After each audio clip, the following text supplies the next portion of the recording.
Само со целосна комплетирана документација, Штипската општина ќе ја добие дозволата за градба на брана на река Отиња. Во моментов се чека документот од Институтот за земјотресно инженерство за докомплетирање на документацијата. За одлагање и ревизии не се работи, одговори министерот за транспорт и врски за нападите од опозицијата, која тврди дека проектот постојано се одлога, а во меѓувреме се трошат пари за ревизии. Апсолутно никаде немам спомнато јас за ревизии за било какви работи.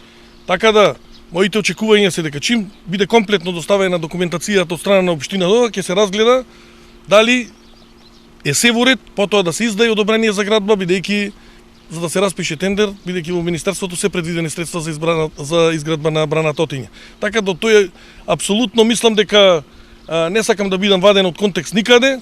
Спомнато беше дека се разбира потребно е мислењето на и во делот на статиката и во делот на законски исправна брана да има и апсолутно стојам на тоа тврдење дека тоа треба да се случи за да може Министерството за транспорт и врски врз база на тој проект кој што го има општината да издаде одобрение за градба. Очекуваме општините да конкурираат со проекти за користење на парите од проектот Македонија без кал, одговори Сугарески на прашањето кога општините ќе ги користат овие пари. До крајот на овој месец или почетокот на идниот кажав очекувам првиот веќе тендер да биде распишен за во 15-20 на општини, согласно оние најспремни проекти кои што се, а потоа за месец, за два ќе се распишува вториот, третиот и така натаму. Значи сите активности очекуваме да отпочнат веќе од следниот месец со распишување на првите тендери, се со цел да по завршувањето ни веќе отпочне со изградба на улици и патишта. Повеќе од еден месец владата чека одговор на испратеното писмо до турски ТАФ за пренамена на средствата во висина од 50 милиони евра, наменети за изградба на карго аеродромот кај Штип.